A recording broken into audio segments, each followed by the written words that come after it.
The Life and Adventures of Nicholas Nickleby by Charles Dickens. Chapter 15.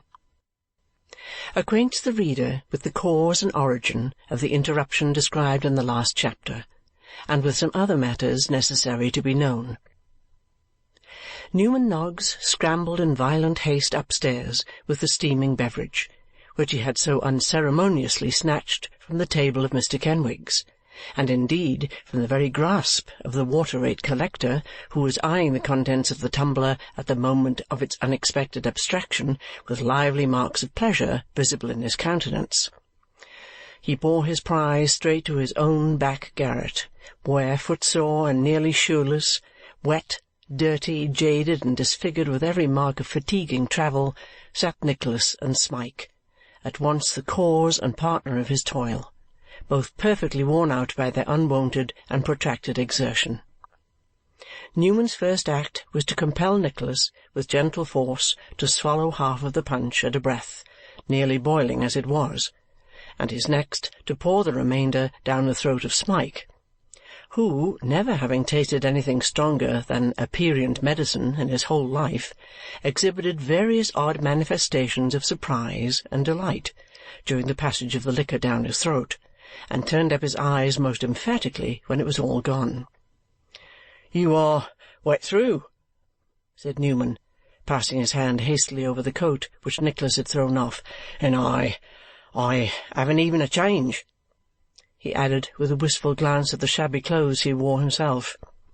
"I have dry clothes, or at least such as will serve my turn well in my bundle," replied Nicholas. "If you look so distressed to see me, you will add to the pain I feel already at being compelled for one night to cast myself upon your slender means for aid and shelter." Newman did not look the less distressed to hear Nicholas talking in this strain, but upon his young friend grasping him heartily by the hand and assuring him that nothing but implicit confidence in the sincerity of his professions and kindness of feeling towards himself would have induced him on any consideration even to have made him acquainted with his arrival in London, Mr. Noggs brightened up again and went about making such arrangements as were in his power for the comfort of his visitors with extreme alacrity. These were simple enough, poor Newman's means halting at a very considerable distance short of his inclinations, but slight as they were not made without much bustling and running about. As Nicholas had husbanded his scanty stock of money so well that it was not yet quite expended, a supper of bread and cheese, with some cold beef from the cook's shop, was soon placed upon the table, and these viands being flanked by a bottle of spirits and a pot of porter, there was no ground for apprehension on the score of hunger or thirst, at all events. Such preparations as Newman had it in his power to make for the accommodation of his guests during the night occupied no very great time in completing, and as he had insisted as an express preliminary that Nicholas should change his clothes and that Smike should invest himself in his solitary coat, which no entreaties would dissuade him from stripping off for the purpose, the travellers partook of their frugal fare with more satisfaction than one of them at least had derived from many a better meal. They then drew near the fire, which Newman Noggs had made up as well as he could after the inroads of Crowle upon the fuel, and Nicholas, who had hitherto been restrained by the extreme anxiety of his friend that he should refresh himself after his journey, now pressed him with earnest questions concerning his mother and sister. "Well," returned Newman with his accustomed taciturnity, "both well." "They are living in the city still?" inquired Nicholas. "They are," said Newman. "And my sister?" added Nicholas. "Is she still engaged in the business which she wrote to tell me she thought she should like so much?" Newman opened his eyes rather wider than usual, but merely replied by a gasp, which, according to the action of the head that accompanied it, was interpreted by his friends as meaning yes or no. In the present instance the pantomime consisted of a nod and not a shake, so Nicholas took the answer as a favourable one. "Now, listen to me," said Nicholas, laying his hand on Newman's shoulder. "Before I would make an effort to see them, I deemed it expedient to come to you, lest by gratifying my own selfish desire I should inflict an injury upon them which I can never repair. What has my uncle heard from Yorkshire?"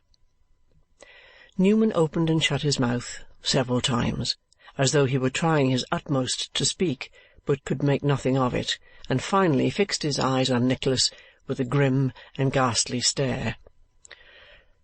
"What has he heard?" urged Nicholas, colouring. "You see that I am prepared to hear the very worst that malice can have suggested. Why should you conceal it from me? I must know it sooner or later, and what purpose can be gained by trifling with the matter for a few minutes, when half the time would put me in possession of all that has occurred? Tell me at once, pray." "To-morrow morning," said Newman. "Hear it to-morrow." "What purpose would that answer?" urged Nicholas. "You would sleep the better," replied Newman. "I should sleep the worse," answered Nicholas impatiently. "Sleep? Exhausted as I am, and standing in no common need of rest, I cannot hope to close my eyes all night, unless you tell me everything." "And if I should tell you everything," said Newman, hesitating, "why, then you may rouse my indignation or wound my pride," rejoined Nicholas, "but you will not break my rest. For if the scene were acted over again, I could take no other part than I have taken, and whatever consequences may accrue to myself from it, I shall never regret doing as I have done. Never, if I starve or beg in consequence. What is a little poverty or suffering to the disgrace of the basest and most inhuman cowardice? I tell you, if I had stood by tamely and passively, I should have hated myself and merited the contempt of every man in existence. The black-hearted scoundrel!" With this gentle allusion to the absent Mr. Squeers, Nicholas repressed his rising wrath, and relating to Newman exactly what had passed at Dotheboys Hall, entreated him to speak out without more pressing. Thus adjured, Mr. Noggs took from an old trunk a sheet of paper which appeared to have been scrawled over in great haste, and after sundry extraordinary demonstrations of reluctance, delivered himself in the following terms. "My dear young man, you mustn't give way to this sort of thing will never do, you know, as to getting on in the world if you take everybody's part that's ill-treated. Damn it, I am proud to hear of it, and would have done it myself." Newman accompanied this very unusual outbreak with a violent blow upon the table, as if, in the heat of the moment, he had mistaken it for the chest or ribs of Mr. Wackford Squeers. Having by this open declaration of his feelings quite precluded himself from offering Nicholas any cautious worldly advice, which had been his first intention, Mr. Noggs went straight to the point. "The day before yesterday," said Newman, "your uncle received this letter. I took a hasty copy of it while he was out. Shall I read it?" "If you please," replied Nicholas. Newman Noggs accordingly read as follows. "Dotheboys Hall, Thursday morning. Sir, my pa requests me to write to you, the doctors considering it doubtful whether he will ever recover the use of his legs, which prevents his holding a pen. We are in a state of mind beyond everything, and my pa is one mask of bruises, both blue and green, likewise. 2 forms are steepled in his gore. We were compelled to have him carried down in the kitchen, where he now lays. You will judge from this that he has been brought very low. When your nephew, that you recommended for a teacher, had done this to my pa, and jumped upon his body with his feet, and also language, which I will not pollute my pen with describing, he assaulted my ma with dreadful violence, dashed her to the earth, and drove her back comb several inches into her head. A very little more, and it must have entered her skull. We have a medical certificate that if it had, the tortoise shell would have affected the brain. Me and my brother were then the victims of his fury, since which we have suffered very much which leads us to the harrowing belief that we have received some injury in our insides, especially as no marks of violence are visible externally. I am screaming out loud all the time I write, and so is my brother, which takes off my attention rather, and I hope will excuse mistakes.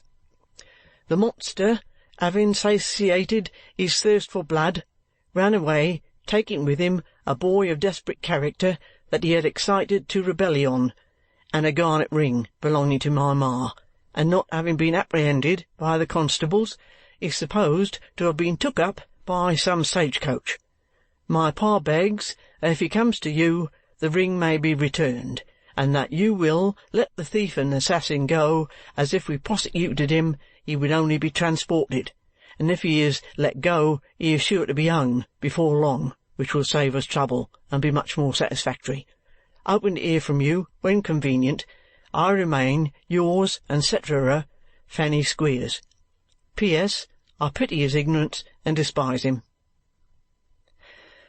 A profound silence succeeded to the reading of this choice epistle, during which Newman Noggs, as he folded it up, gazed with a kind of grotesque pity at the boy of desperate character therein referred to, who, having no more distinct perception of the matter in hand than that he had been the unfortunate cause of heaping trouble and falsehood upon Nicholas, sat mute and dispirited, with a most woebegone and heart-stricken look.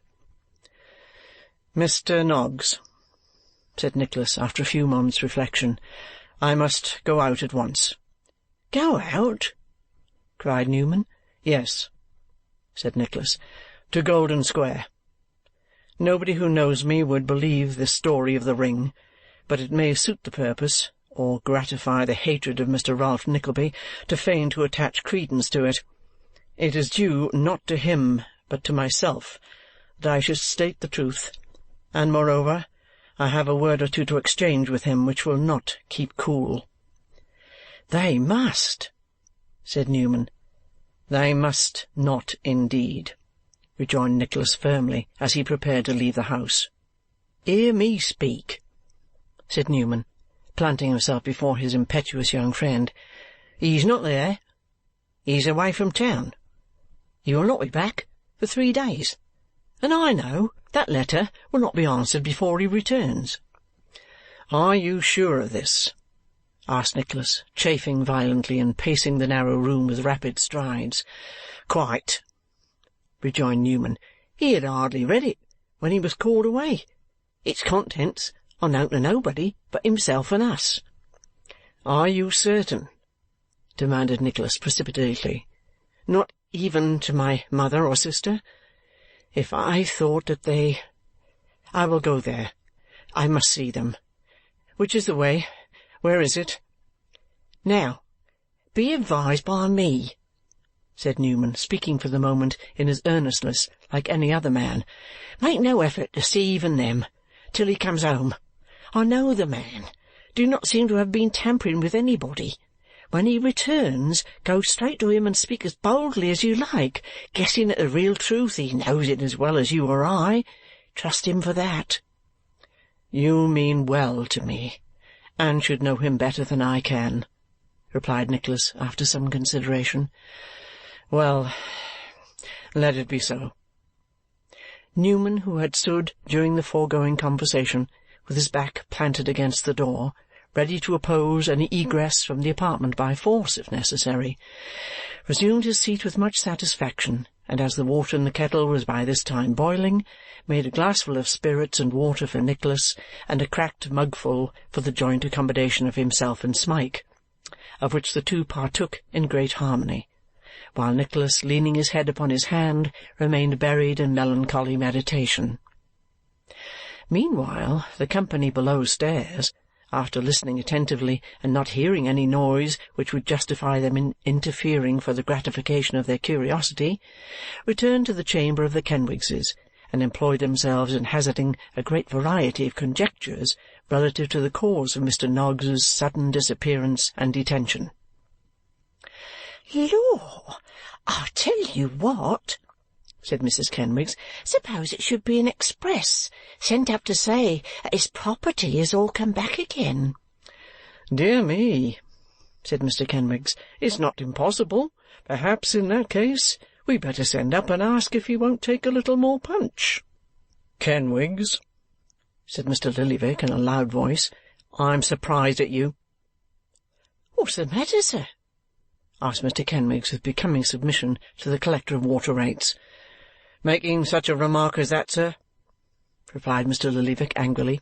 "He has had punch already, has he not, sir? I consider the way in which that punch was cut off, if I may use the expression, highly disrespectful to this company, scandalous, perfectly scandalous. It may be the custom to allow such things in this house, but it's not the kind of behaviour that I've been used to see displayed, and so I don't mind telling you, Kenwigs.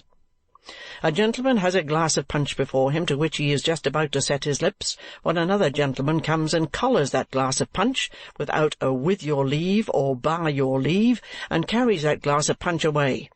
This may be good manners, I dare say it is, but I don't understand it, that's all, and what's more, I don't care if I never do. It's my way to speak my mind, Kenwigs, and that is my mind, and if you don't like it, it's past my regular time for going to bed, and I can find my way home without making it later." Here was an untoward event. The collector had sat swelling and fuming in offended dignity for some minutes, and had now fairly burst out. The great man, the rich relation, the unmarried uncle, who had it in his power to make Morleena an heiress and the very baby a legatee, was offended. Gracious powers, where was this to end? I'm very sorry, sir," said Mr. Kenwigs humbly. "Don't tell me you're sorry," retorted Mr. Lillyvick with much sharpness. "You should have prevented it then." The company were quite paralysed by this domestic crash. The back parlour sat with her mouth wide open, staring vacantly at the collector in a stupor of dismay. The other guests were scarcely less overpowered by the great man's irritation. Mr. Kenwigs, not being skilful in such matters, only fanned the flame in attempting to extinguish it. "I didn't think of it, I'm sure, sir," said that gentleman. "I didn't suppose that such a little thing as a glass of punch would have put you out of temper." "Out of temper? What the devil do you mean by that piece of impertinence, Mr. Kenwigs?" said the collector. "Morleena, child, give me my hat." "Oh, you're not going, Mr. Lillyvick, sir?" interposed Miss Petowker with her most bewitching smile. But still Mr. Lillyvick, regardless of the siren, cried obdurately, "Morleena, my hat!" Upon the fourth repetition of which demand, Mrs. Kenwigs sunk back in her chair with a cry that might have softened a water-butt, not to say a water-collector, while the four little girls, privately instructed to that effect, clasped their uncle's drab shorts in their arms and prayed him in imperfect English to remain. "Why should I stop here, my dears?" said Mr. Lillyvick. "I am not wanted here."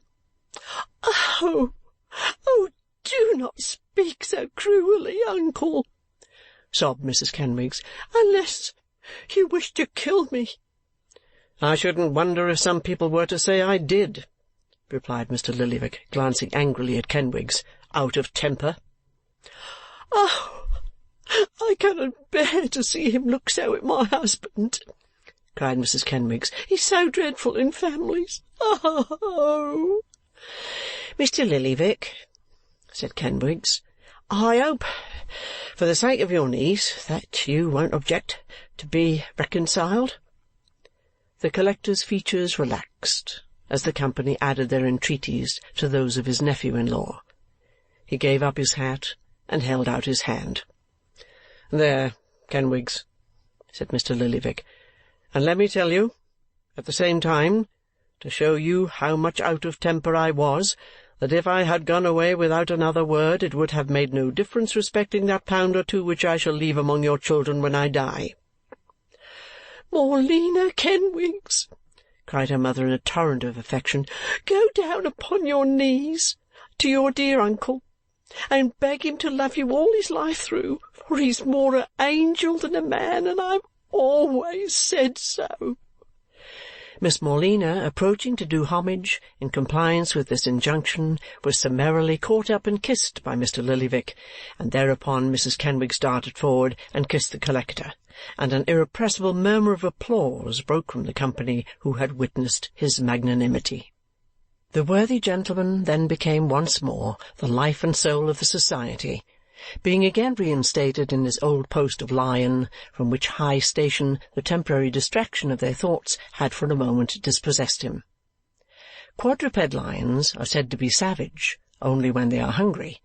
Biped lions are rarely sulky longer than when their appetite for distinction remains unappeased. Mr. Lillyvick stood higher than ever, for he had shown his power, hinted at his property and testamentary intentions, gained great credit for disinterestedness and virtue, and in addition to all was finally accommodated with a much larger tumbler of punch than that which Newman Noggs had so feloniously made off with. "I say, I beg everybody's pardon for intruding again," said Crowl, looking in at this happy juncture, "but what a queer business this is, isn't it? Noggs has lived in this house now going on for 5 years, and nobody has ever been to see him before within the memory of the oldest inhabitant." "It's a strange time of night to be called away, sir, certainly," said the collector, "and the behaviour of Mr. Noggs himself is, to say the least of it, mysterious." "Well, so it is," rejoined Crowl, "and I'll tell you what's more. I think these two geniuses, whoever they are, have run away from somewhere." "What makes you think that, sir?" demanded the collector, who seemed by a tacit understanding to have been chosen an elected mouthpiece to the company. "You have no reason to suppose that they have run away from anywhere without paying the rates and taxes due, I hope?" Mr. Crowl, with a look of some contempt, was about to enter a general protest against the payment of rates or taxes under any circumstances when he was checked by a timely whisper from Kenwigs and several frowns and winks from Mrs. K., which providentially stopped him. "Why, the fact is," said Crowl, who had been listening at Newman's door with all his might and main, "the fact is that they have been talking so loud that they quite disturbed me in my room, and so I couldn't help catching a word here and a word there, and all I heard certainly seemed to refer to their having bolted from some place or other. I don't wish to alarm Mrs. Kenwigs, but I hope they haven't come from any jail or hospital and brought away a fever or some unpleasantness of that sort which might be catching for the children." Mrs. Kenwigs was so overpowered by this supposition that it needed all the tender attentions of Miss Petowker of the Theatre Royal Drury Lane to restore her to anything like a state of calmness, not to mention the assiduity of Mr. Kenwigs, who held a fat smelling-bottle to his lady's nose until it became matter of some doubt whether the tears which coursed down her face were the result of feelings or sal volatile. The ladies, having expressed their sympathy, singly and separately, fell, according to custom, into a little chorus of soothing expressions, among which such condolences as "Poor dear, I should feel just the same if I was her," "To be sure it's a very trying thing," and "Nobody but a mother knows what a mother's feelings is," were among the most prominent and most frequently repeated. In short, the opinion of the company was so clearly manifested that Mr. Kenwigs was on the point of repairing to Mr. Noggs's room to demand an explanation, and had indeed swallowed a preparatory glass of punch with great inflexibility and steadiness of purpose, when the attention of all present was diverted by a new and terrible surprise. This was nothing less than the sudden pouring forth of a rapid succession of the shrillest and most piercing screams from an upper story, and to all appearance from the very two-pair back in which the infant Kenwigs was at the moment enshrined. They were no sooner audible than Mrs. Kenwigs, opining that a strange cat had come in and sucked the baby's breath while the girl was asleep, made for the door, wringing her hands and shrieking dismally, to the great consternation and confusion of the company. "Mr. Kenwigs, see what it is! Make haste!" cried the sister, laying violent hands upon Mrs. Kenwigs and holding her back by force. "Oh, don't twist so, dear, or I can never hold you." "My baby! My blessed, blessed, blessed, blessed baby!" screamed Mrs. Kenwigs, making every blessed louder than the last. "My own darling, sweet, innocent Lillyvick! Oh, let me go to him!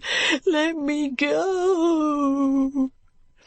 Pending the utterance of these frantic cries and the wails and lamentations of the 4 little girls, Mr. Kenwigs rushed upstairs to the room whence the sounds proceeded, at the door of which he encountered Nicholas with the child in his arms, who darted out with such violence that the anxious father was thrown down 6 stairs and alighted on the nearest landing-place before he had time to open his mouth to ask what was the matter. "Don't be alarmed," cried Nicholas, running down. "Here it is. It's all out. It's all over. Pray compose yourselves. There's no harm done." And with these and 1,000 other assurances he delivered the baby, whom in his hurry he had carried upside down, to Mrs. Kenwigs, and ran back to assist Mr. Kenwigs, who was rubbing his head very hard and looking much bewildered by his tumble. Reassured by this cheering intelligence, the company in some degree recovered from their fears, which had been productive of some most singular instances of a total want of presence of mind.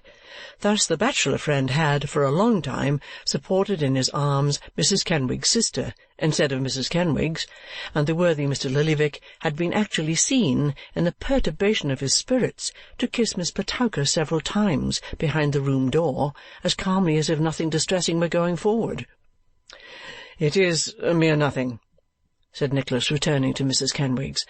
"The little girl, who was watching the child, being tired, I suppose, fell asleep and set her hair on fire." "Oh, you malicious little wretch!"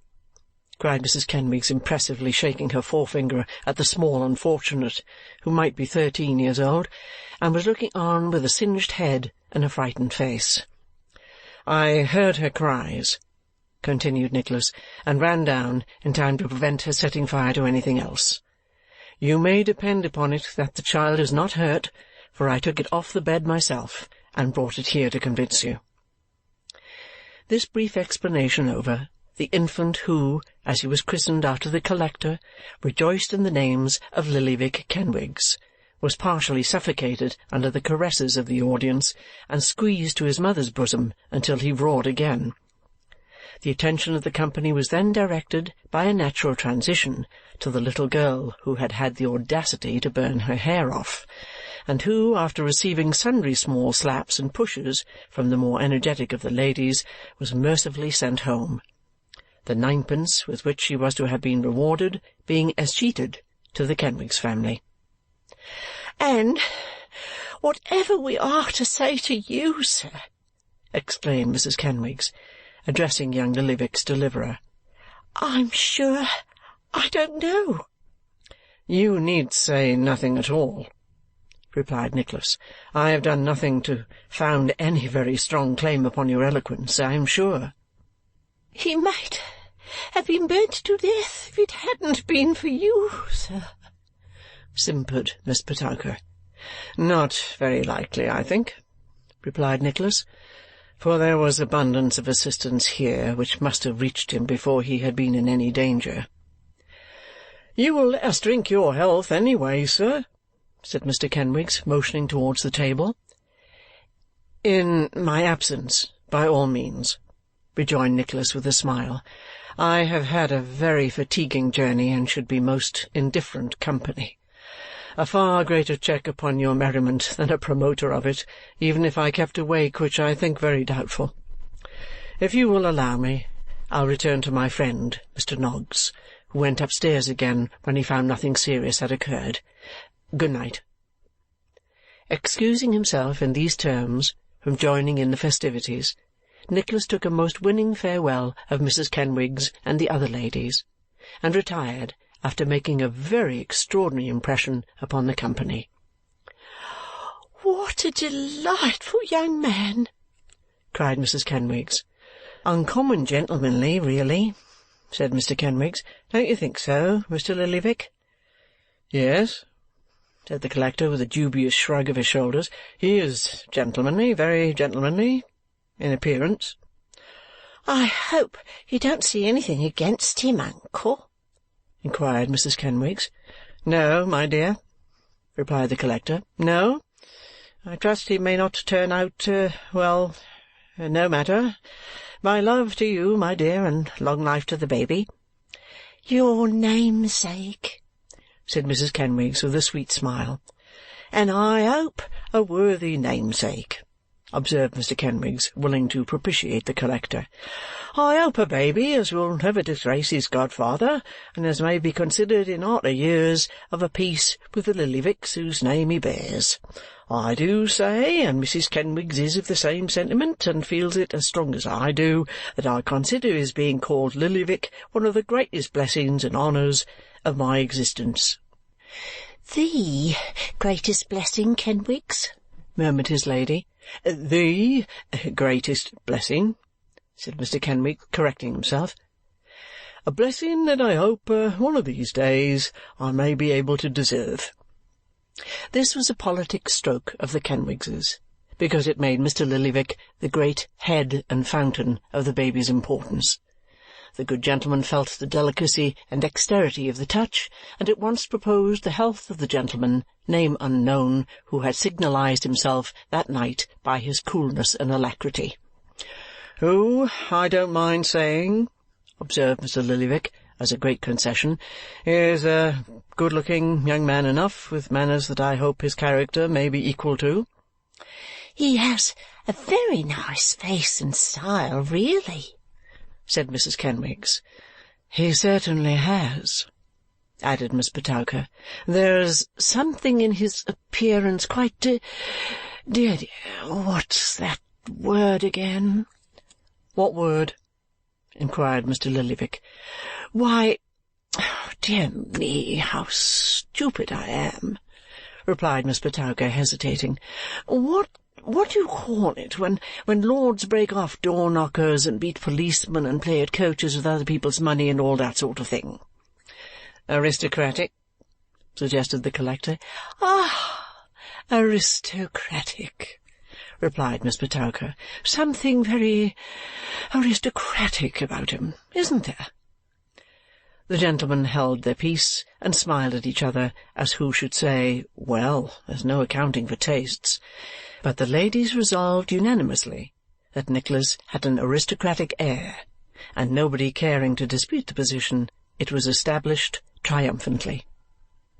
The punch being by this time drunk out, and the little Kenwigses, who had for some time previously held their little eyes open with their little forefingers, becoming fractious and requesting rather urgently to be put to bed, the collector made a move by pulling out his watch and acquainting the company that it was nigh 2:00, whereat some of the guests were surprised and others shocked, and hats and bonnets being groped for under the tables and in course of time found, their owners went away, after a vast deal of shaking of hands and many remarks how they had never spent such a delightful evening, and how they marvelled to find it so late, expecting to have heard that it was 10:30 at the very latest, and how they wished that Mr. and Mrs. Kenwigs had a wedding-day once a week, and how they wondered by what hidden agency Mrs. Kenwigs could possibly have managed so well, and a great deal more of the same kind.